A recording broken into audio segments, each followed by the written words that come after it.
América Latina estamos por debajo incluso de África, oigan eso, en términos de intercambio científico y académico entre nuestros países. Y eso podría hacerse ya con un proceso tan simple como uno de homologación de títulos entre nuestras universidades, para que un muchacho dominicano que se haya graduado y quiera irse a Colombia, porque le sale mucho más barato que irse a Estados Unidos o Europa, se vaya a Colombia y Colombia reconozca rápido el título. Y ese muchacho dominicano en Colombia va a conocer gente, va a hacer contactos, y probablemente dentro de 5 años están generando un startup entre él y sus amigos colombianos que conocieron y que viven cerca, que hablan el mismo idioma, que tienen intereses comunes, que escuchan la misma música, que comen casi que lo mismo. Ese tipo de procesos que se pueden generar a través de articular, por ejemplo, nuestras universidades, que eso se puede hacer ya, y no lo estamos haciendo en América Latina. Ya estamos tarde, y ojalá la CELAC sirva como una plataforma donde se puedan discutir este tipo de cosas y crear mecanismos concretos a través de los cuales podamos fortalecernos, integrándonos. Genial, genial lo que dices. Yo recuerdo en alguna etapa de nuestras vidas, década del 60 o 70, ir a estudiar a la UNAM de México era un privilegio.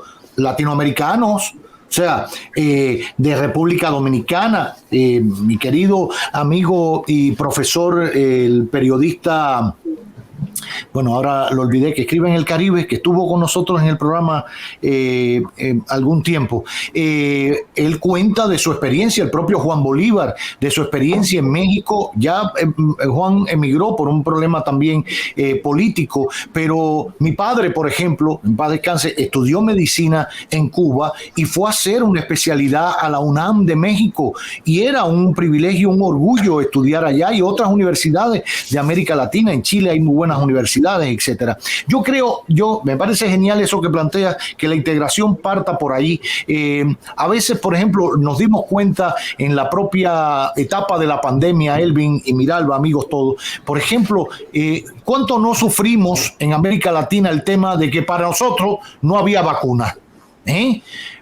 ¿Cuánto sufrimos que tuvimos que pagar por adelantado una vacuna que en el caso de República Dominicana nunca llegó o llegó tarde? Así y tuvimos que salir a buscarla a otros mercados. Sin embargo, no fuimos capaces como continente de apoyar una vacuna, 4 vacunas que se hicieron en Cuba, con los científicos cubanos. Y necesitaban dinero para después de la investigación. Ni siquiera necesitaban dinero en la fase primaria para investigar, sino para producirla a gran escala y que pudiéramos inocularnos una vacuna que fuera nuestra. En Cuba, no sé si al final la Organización Mundial de la Salud reconoció o no la vacuna cubana o las vacunas, incluso había para niños, etcétera, pero esas fueron las que se pusieron en Cuba. Y hubo los fallecidos que pudo haber habido aquí o en cualquier otra parte del otro tipo de vacuna, por envejecientes, por lo que fuera. O sea, no implicó que la vacuna de ellos fuera peor y se muriera más gente. No fue así.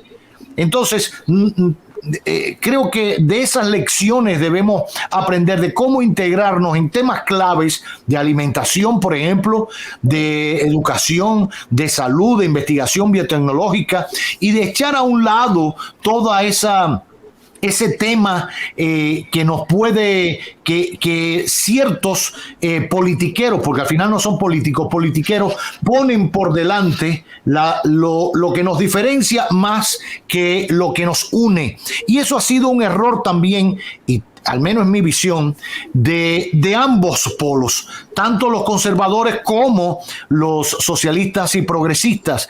Uno porque para enfrentar a los conservadores, que siempre han querido aniquilar a los socialistas y a los progresistas, se unen, y ya la unión parte de un criterio ideológico que es de enfrentamiento y no de integración. Y los conservadores hacen lo mismo llegado su momento. Bolsonaro, que fue lo primero que hizo: saquemos a Brasil de la CELAC y olvídense de eso, que eso es bueno, pero siempre y cuando no compliquemos la historia y pongamos por delante los valores que nos unen, en ambos lados, quiero decirlo, en ambos lados, yo creo que será muy provechoso y será de mucho bien para todos, sin que tengamos que hacer dejación de nuestras ideologías, como bien decía Elvin, y siempre he mantenido eso también como él. Las ideologías no murieron. La quisieron enterrar por conveniencia, pero existen.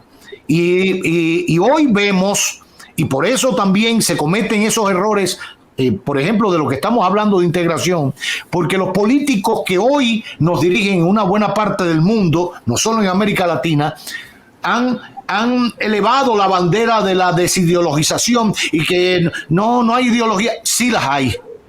Y el hecho de tener y vivir en esa ambigüedad lo ha hecho peores políticos y por ende con peores decisiones para sus pueblos. Totalmente. Al menos eso es lo que pienso. No quiero dejarte ir, Elvin, sin explicar un poquito la realidad peruana, que es tan complicada. Ya quizás no nos dé tiempo para ir al origen de lo que hizo el ex presidente peruano, si realmente fue mal asesorado, si cometió un error, si era lo que se imponía en ese momento, si realmente el modelo democrático de Perú, porque todos los días vemos que quitan y ponen a un presidente, quitan y ponen, y al que no le gusta, y es una movilidad que no da garantías de estabilidad para ningún país. ¿A qué se enfrenta hoy la primera mujer presidenta de Perú? En Perú que es una crisis que deberíamos hablar más en nuestros países, porque creo que es una crisis que explica una época y por una cuestión ética allí están ocurriendo graves violaciones a los derechos humanos con las cuales deberíamos solidarizarnos, igualmente que cuando ocurren en otras latitudes y países de nuestra propia región.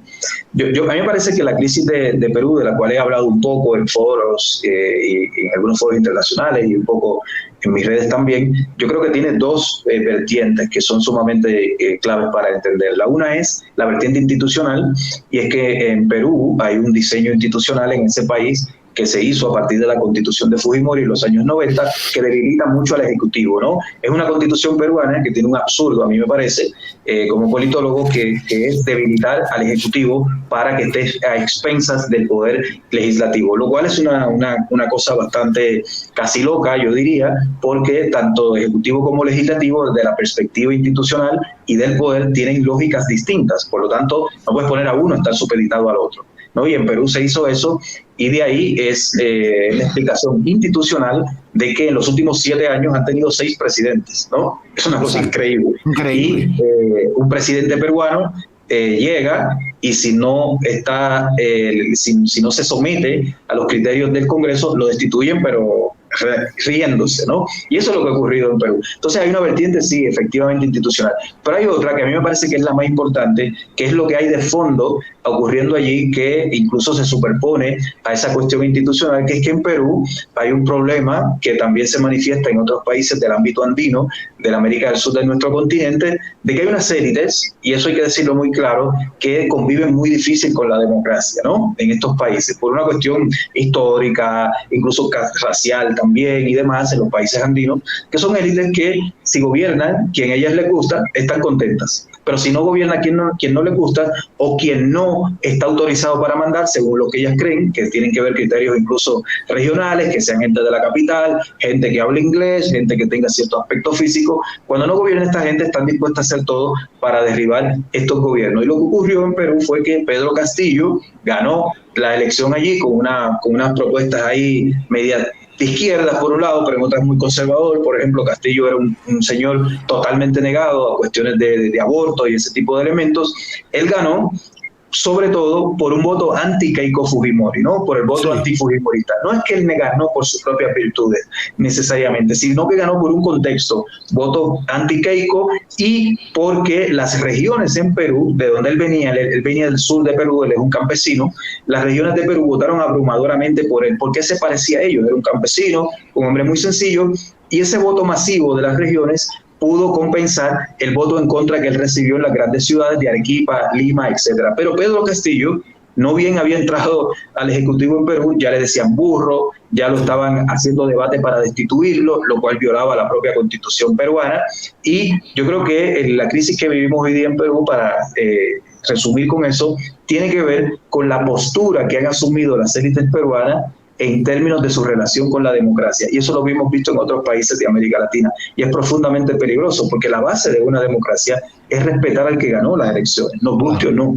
Yo tengo mi postura ideológica, pero yo incluso le decía aquí a compañeros ecuatorianos que aquí hubo elección en el 2021 y ganó una propuesta de derecha, y yo les decía, oye, él ganó, incluso nos conviene, y les conviene a los ecuatorianos, yo les decía que le vaya bien, aunque no nos guste, porque le vaya bien a la gente, sobre todo a la gente más pobre, pero lo que ocurre es lo contrario, cuando hay unos gobiernos que no les gustan a estas élites, que lo hagan bien o mal, los van a tratar de derribar. Y eso se vio en Perú, claramente, más allá de que el gobierno de Pedro Castillo fue como mínimo desastroso, ¿no? Porque fue un malísimo gobierno. Pero desde un principio, más allá de ese mandato democrático que obtuvo porque ganó en las urnas, no lo dejaron gobernar en ningún momento y siempre estuvieron detrás de él. Y ahora vemos en Perú una gran represión, una militarización de la democracia peruana tutelada por militares, y la presidenta que hay, en la medida de que se ha sometido a los intereses de los sectores que habían perdido las elecciones, ahí la mantiene, ¿no? Aunque hay represión, aunque están matando gente, y está el Perú